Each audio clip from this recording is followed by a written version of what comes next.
Halo, Assalamualaikum. Saya Aulia Rahmawati, CGP Angkatan 11, Kabupaten Serang, Provinsi Banten. Saya akan memaparkan aksi nyata modul 1.1 tentang filosofi pendidikan Ki Hajar Dewantara. Sebelum saya mempelajari modul 1.1, Filosofi Pendidikan Ki Hajar Dewantara, pembelajaran yang saya lakukan sebagian masih berorientasi kepada guru atau teacher center.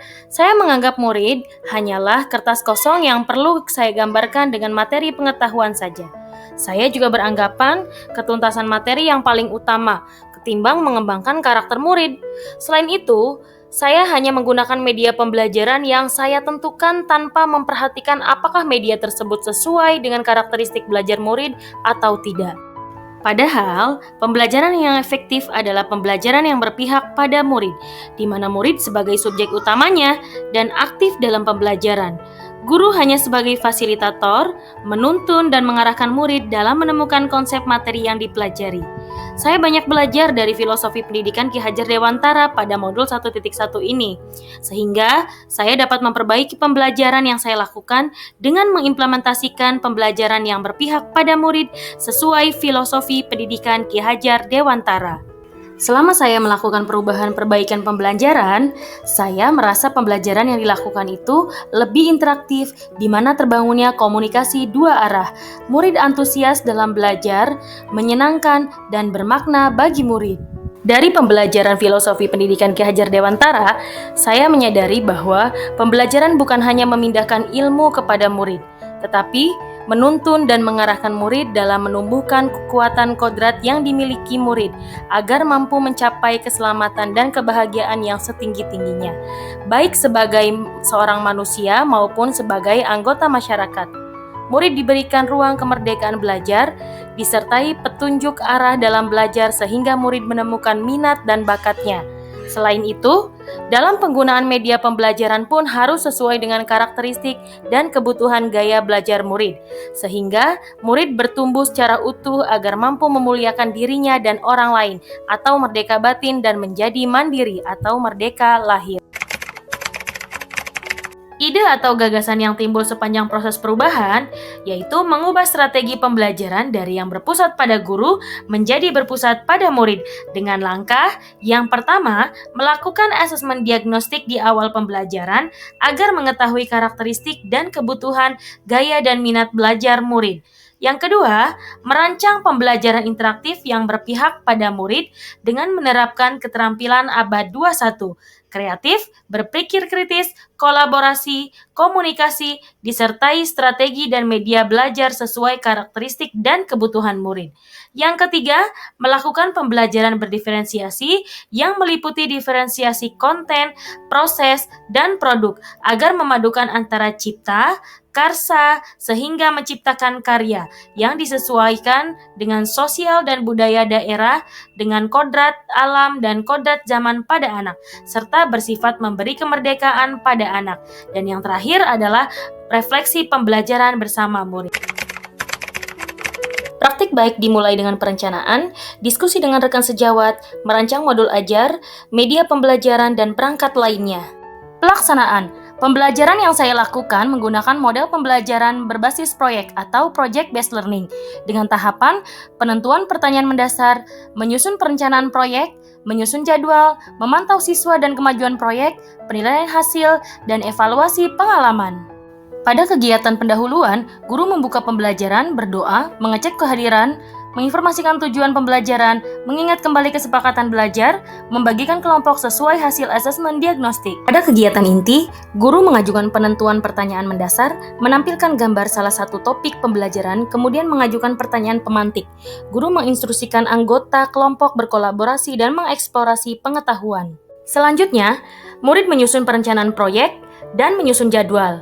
Pada pertemuan berikutnya, guru memantau murid dan kemajuan proyeknya. Selanjutnya, dilakukan penilaian hasil dan evaluasi. Pada penilaian hasil, kelompok lainnya bergantian menyimak dan mengevaluasi hasil proyek kelompok lain dengan melakukan peer assessment menggunakan Google Form.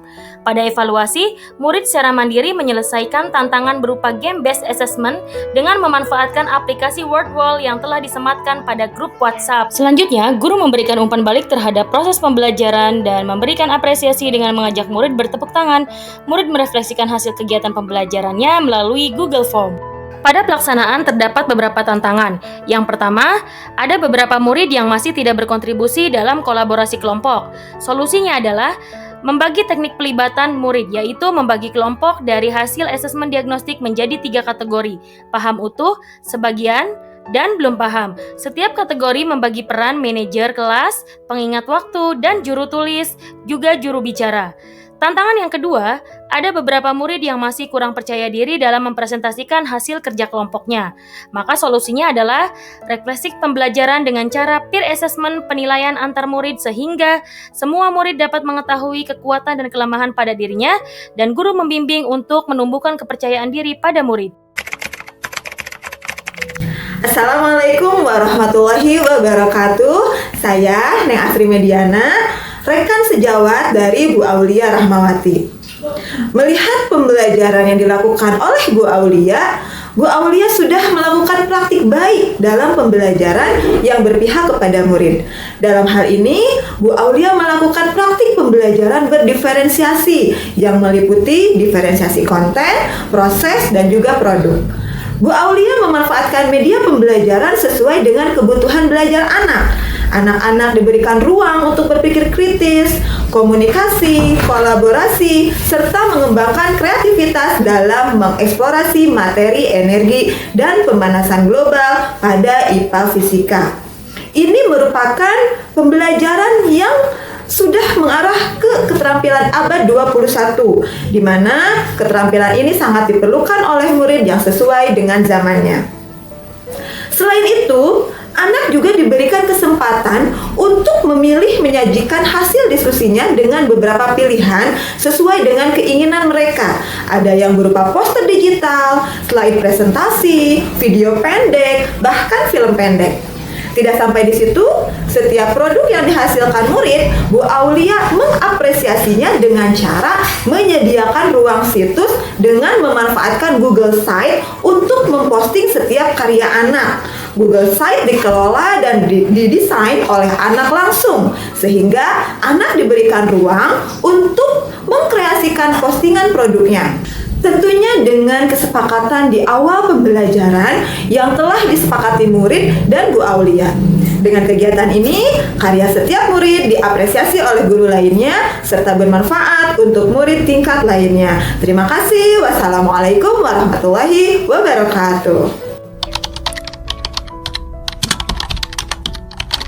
Saya senang karena selama pembelajaran bersama Bu Aul, saya diberikan ruang untuk mencari materi mengenai pemanasan global dan energi secara diskusi kelompok. Jadi bukan hanya Bu Aul yang menjelaskan, tetapi kita juga ikut berkontribusi dalam pembelajaran tersebut. Jadi Bu Aul hanya memberikan penguatan materi saja.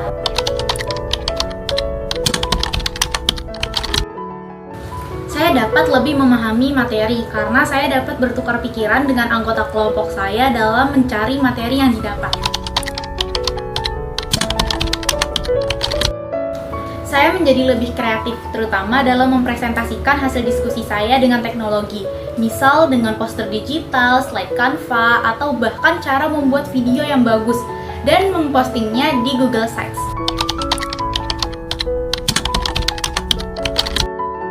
Saya senang karena produk hasil belajar saya ini diapresiasi oleh Bu Aul dan dapat diperlihatkan kepada semua guru dan teman-teman saya yang lain.